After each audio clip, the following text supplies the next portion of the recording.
I want a Mario Wonder style in Mario Maker 2, but Nintendo refuses to add one. So today, we're taking on the impossible. I teamed up with two of the best Mario builders to recreate every boss from Super Mario Bros. Wonder and push Mario Maker 2 to its limits. One of the most memorable fights is Wendy's Cheep Cheep battle. She morphs into a giant fish, bursts out of rings, and sweeps across the arena while summoning toxic fish. To recreate it, we start with the Night Forest theme and overlap Wendy with a big Cheep Cheep on a track. That way, they can move together across the arena. And honestly, this looks really close. To recreate the fish rain, we dropped bullet blasters onto tracks that fire Cheep Cheeps across the arena. When they drop into the poison, they become the same glowing fish from the original. For Mario, we swapped the missing flower power-up for the squirrel suit, so he still has that same kind of air mobility while avoiding everything. To scale up the difficulty in later phases, we gave Wendy and the Cheep Cheep wings so they move faster. But then we ran into some problems. Wendy still throws her own projectiles, so there's actually more to dodge than in the original fight. And instead of jumping between platforms and growing larger in the last phase, she can only follow a fixed track path. Even though our fight isn't perfect, the gameplay feels really close, so our Wonder Wendy recreation earns 4 toxic fish out of 5. For every boss in this video, I'm rating how close we can get to the original, because if we get an average overall score of 4 out of 5, that proves the Mario Maker community can do what Nintendo won't. Lemmy's Wonder Fight transforms him into a jester. He balances on stacks of spiky balls while launching bombs across the arena. So to recreate that, we used winged wigglers with Lemmy on top. These move almost identically across the stage and let Mario run underneath with good timing. For the bombs, we hid Lakitus above the arena, throwing them down. Because you can't see the Cloudmen, it really feels like Lemmy's the one attacking. Now the next phase is where things get tricky. In Wonder, Lemmy transforms into a giant spike ball that locks onto Mario and bounces around the arena. But that movement's impossible in Mario Maker 2. So instead, we use a winged boom boom with spike top headgear so Mario can't jump over or damage it. Mario must survive until this phase ends. In Wonder, Lemmy has this attack where a spotlight locks onto Mario and slams down. But again, we don't have a way to do that. So we added an angry wiggler to the stack instead, which makes Lemmy actually follow Mario's position and forces him to be strategic with his dodging. And to add even more of a challenge, we doubled the fun with double the boom boom. There are a few tiny differences in our version, like needing to grab and throw bob-bombs instead of just bonking them, but overall, this one works really well. Our recreation gets 4.5 laughing Lemmys out of 5. The first time we meet the Koopalings in Wonder, we battle them all at once. They're crammed into a single clown car struggling to steal a giant Bella Bell. Mario uses the new power-up to launch Flowers of Pain up at them, which is a huge problem. We don't have any power-ups that shoot projectiles upward in Mario Maker 2, so we had to get creative. To recreate upward attacks, we chose the Super Mario World style, as it's the only one that lets Mario throw items up. Then we gave Mario unlimited spawning shellmets to use as sweet ammo. For the boss itself, we stacked 3 Koopalings on top of each other with chain chomp stumps in between. We chose this setup so that every time Mario lands a hit, the stump drops down and instantly crushes the Koopaling below it. Is it weird that I find this super satisfying?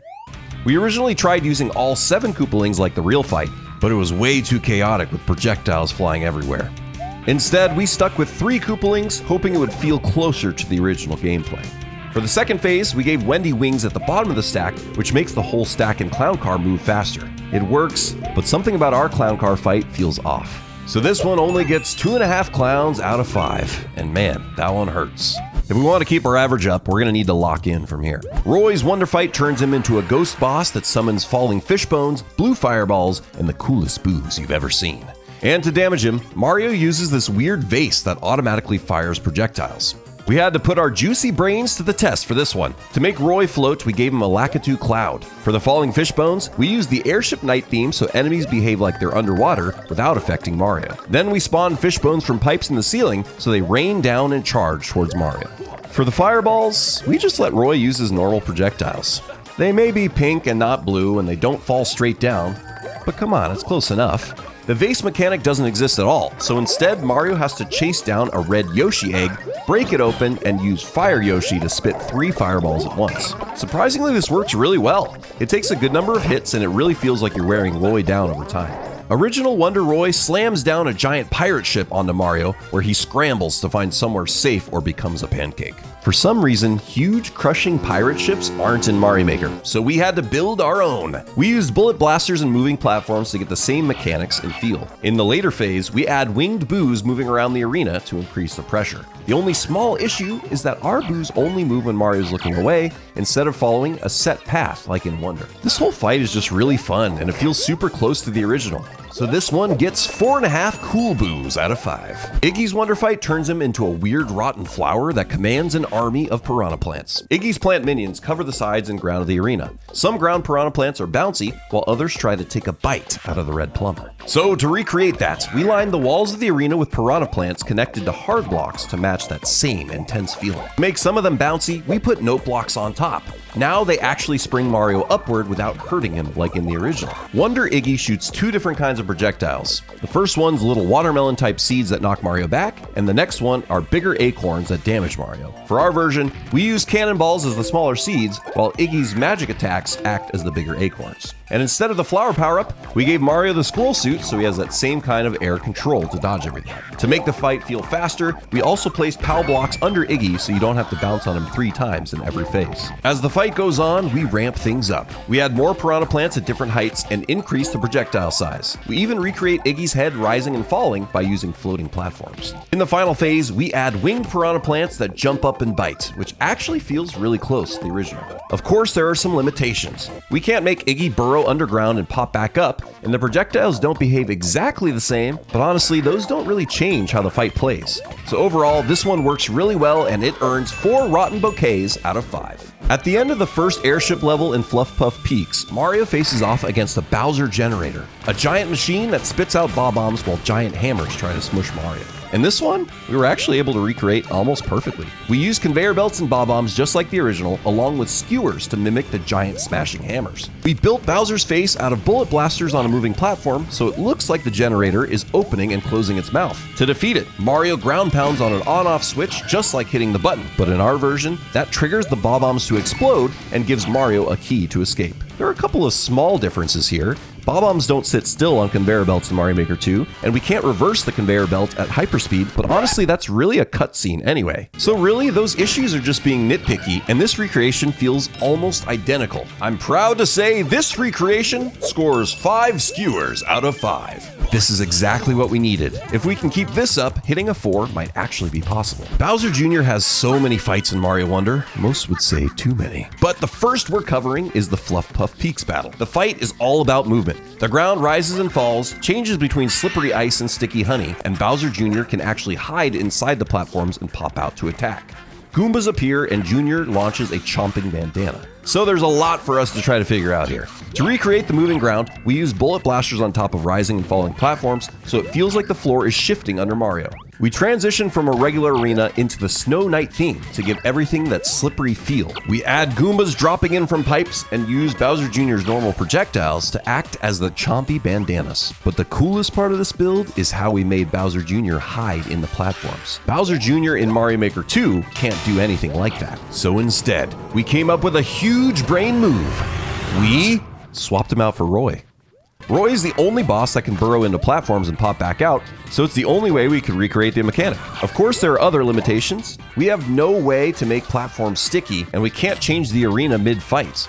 We had to split it up into separate rooms. So because it's missing a huge part of what made the original unique, it only earns 3 fake juniors out of 5. Morton's Wonder Fight turns him into a giant puppet that tries to smash Mario with his huge fists. And apparently he's being controlled by Lakitus. I guess they're the real masterminds in Bowser's army. To recreate those fists, we use winged thwomps that slam down just like in the original. For the rising blocks, we built this sneaky system under the lava that pushes springs into bullet blasters to create the same lifting effect.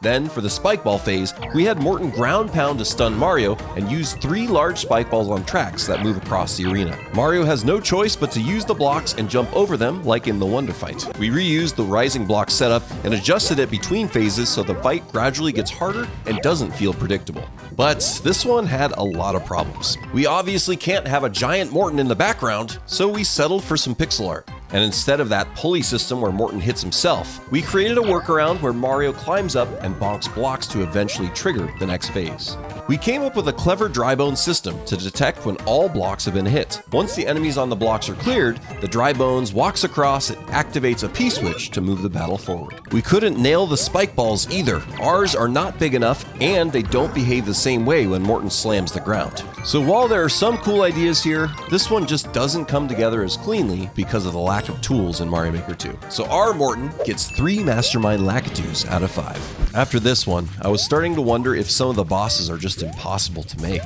But then we built this. Robot Bowser is back, but this time he upgrades those Bob-ombs into Mecha Koopas. Now there are spinning fire burners overhead instead of those smushers. This one works really well.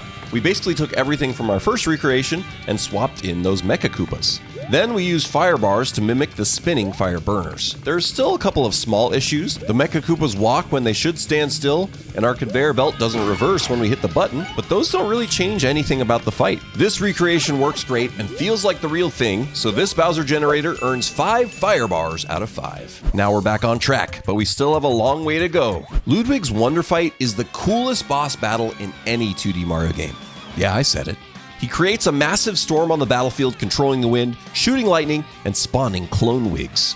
And somehow, we have to recreate all of that. We start with the Desert Knight theme to add wind to our fight. To act like Ludwig is shooting lightning below him, we overlap Zappa Mecha Koopas with long pokies and move them along tracks. Mario has to dodge these giant beams while finding openings to run through. At first glance, it might look odd, but it works really well. The next phase has Ludwig shooting projectiles at Mario while he tries to climb clouds and bonk his head. In the original, Mario swims up using water from these downpour clouds, but we had to fake our version with blue dotted line blocks. As the fight progresses, Ludwig starts spawning clones, so we added more of these pokey setups to increase the chaos. The timing to get through makes it pretty intense. The frantic swim to the top took more fake downpour clouds, but we added winged laser Mecha Koopas on tracks to try to zap Mario as he climbs. And for the final phase, we surrounded Ludwig with fire bars to mimic his lightning bursts, while smaller Mecha Koopas force Mario to keep moving. Because you can only hit him from the top, you have to climb up, land a hit, and do it all over again, just like the original. Alright, there are definitely some big limitations here. We don't have real vertical lightning, the wind in this style doesn't change directions, and we can't actually create water clouds for Mario to swim through. All that aside, it's still a solid recreation, so it earns 3.5 lightning pokies out of 5. At this point, I'm honestly just curious, how far can we push this? Bowser Jr. is back for revenge, and this time he uses the power of darkness and summons Bowser Jr. copies. His arena uses platforms that are normal in the light, but they can walk around in the dark. To recreate the platform movement, we used winged note blocks on tracks that pop up and launch Bowser Jr. onto different levels. Then we switched to the Ghost House Night theme to capture the dark vibe. For the moving platforms, we used blue lifts on tracks that can move Mario to the side when he steps on them. And for the next phase, we had to get creative again. Instead of multiple juniors, we used 1 real Bowser Jr. and 2 winged Iggies as his clones. It works better than you'd expect. For the final section, we bring everything together. Darkness, moving platforms, and clones at the same time. Most of these limitations are pretty obvious. The platforms in Wonder react to where Mario is standing, but ours have to follow a fixed path. And Bowser Jr. can't pop straight up when he attacks. He always moves in an arc. Plus, having to go through a pipe every time to trigger the darkness isn't ideal, but it was the closest we could get. Even with those differences, this one turned out solid. So it earns 3.5 sentient platforms out of 5. I'm so happy for the Larry fans. He finally has an awesome fight. He morphs into this crystal creature that tries to trap Mario between blocks, smashing toward the center of the arena. And if that wasn't enough, he also creates plus sign explosives to burn him with the power of mathematics. To recreate the look, we used the underground theme with crystal semisolids and built the fight around Mario breaking through blocks to reach Larry and attack him from below. But right away, we ran into a huge problem. The blocks in Mario Wonder move toward the middle of the arena, and in Mario Maker 2, they just don't. No matter how much we tried, we couldn't get anything to replicate that movement. So instead, we focused on recreating the feel of the fight. Larry always shoots projectiles in Mario Maker 2, so we gave Mario a shelmet for protection. Then we built paths where he has to break through blocks and find the right angle to attack Larry. Once Mario navigates through the brick block maze, he hits the blocks right under Larry to munch him. For the punching fists, we used skewers and staggered their timing by using ice blocks. In each of these phases, Mario has to climb up quickly to hit Larry before getting skewered. And for those giant plus explosives, Huh? We have nothing like that. So we had to use winged bob-ombs flying in that shape to break blocks, but they're easy to dodge and they only hit once. We also added spikes on the side, so Mario can only attack from one direction, just like the original. Even though we were really happy and proud of what we came up with, there are just too many mechanics here that Mario Maker 2 can't replicate. While it kinda works, it doesn't do enough to match the original, so it gets only 3 painful maths out of 5. The World 6 Robot Bowser is where things really turn up the heat. Now the Bowser generator launches a massive beam of fire across the conveyor belt, and Mario has to pull handles to push it back while dodging flying Mecha Koopas chasing him down. We were able to recreate the flying Mecha Koopas by using parachutes to drop them from the ceiling, so it actually feels like they're hunting Mario as he moves forward. But then we ran into some big fire beam shaped problems. We don't have a giant fire laser beam, which honestly is probably for the best. I can only imagine what little Timmy would do with one of those. So instead, we use giant lava bubbles on tracks to block off the conveyor belt and simulate that same pressure. And since we don't have handles to pull, we replace them with on-off blocks. When Mario hits the switch, the lava bubbles move out of the way, giving him a small window to push forward and destroy the machine. It's a clever workaround, but some of the original mechanics just aren't possible here. Because of that, it earns 3.5 fire beams out of 5.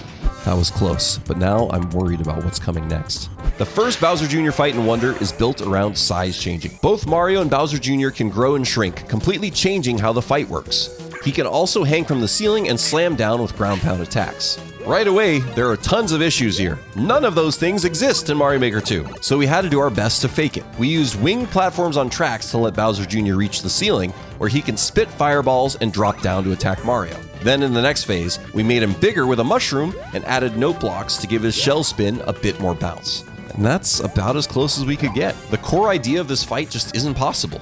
Mario can't change size mid-fight, Bowser Jr. can't shrink, and we can't recreate how their attacks interact with each other. So while we tried to capture the general feel, this one just doesn't work. So it only earns 2 Tiny Juniors out of 5, and we might be in trouble now.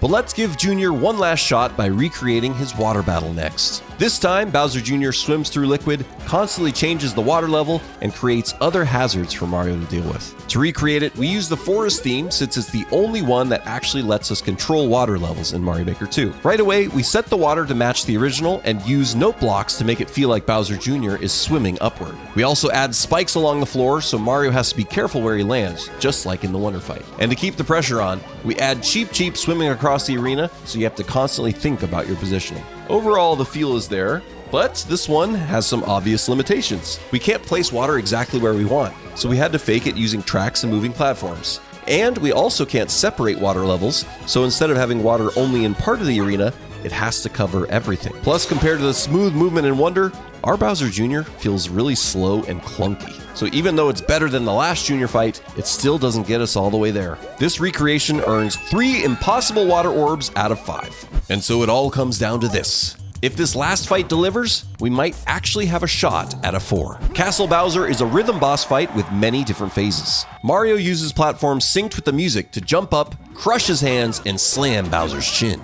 Bowser spits fiery music notes to scorch Mario, and the rhythm platforms split into 2 paths, so you have to choose the right one at the right time. Then his phantom hands start throwing spike balls, and everything gets more intense until the final phase where Mario destroys the hands and jumps up to slam Bowser's head for the win. To recreate this, we placed note blocks under red on-off blocks and synced that with sound effects so the player knows when they can get a high jump. For the hands, we use fire piranhas moving back and forth on tracks inside hard blocks that can spit flames through a small opening. Bowser hides in the center shape, which is built to look like Castle Bowser's head, and Mario needs to time his jump and slam his head into a note block underneath to beat the first phase. The fire music notes actually work really well as lava bubbles on tracks, and Mario still uses the timing of the on-off blocks to stay safe long enough to move forward. In the next section, we use the same sound cue but now switch between the red and blue blocks being active.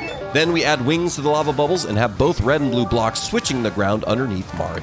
For the next zone, the platforms alternate every few blocks like the original, and the big spike balls parachute down to match Bowser's hands throwing them. In the final area, we use thwomps as the smashing hands, and Mario gets a spiked shellmet so he can bounce up and defeat them from underneath. Just like the original, Bowser's fireballs act like the shadow smoke he spits, and Mario has to time everything perfectly to jump up and slam Bowser into Munchers to win. But even with all these great moments, we still have to point out the flaws. The hands and head can't move the same way they do in Wonder, so we can't make them protect Bowser. We also can't make Bowser drop a giant fireball when he's hit, and the bouncing platforms don't work exactly the same since one side's always active instead of switching at specific times. But even with that, this fight does a really good job staying true to the original gameplay and syncing with the music. So our Castle Bowser earns 4.5 first try Frank Rhythm McGamers out of 5, which is honestly what we needed. So, after recreating every Wonder boss, we ended with an average of 3.66 out of 5, which means we didn't hit our goal. But honestly, the fact that we got even this close proves Mario Maker 2 and its community are way more powerful than Nintendo gives them credit for. To see how we recreated every Wonder enemy in Mario Maker 2, click on the video on screen now. Huge thank you to Geozard and Ouiji'd Souls for their hard work on this project. Make sure to subscribe to their channels. I'm Arrowstotle, and thanks for watching.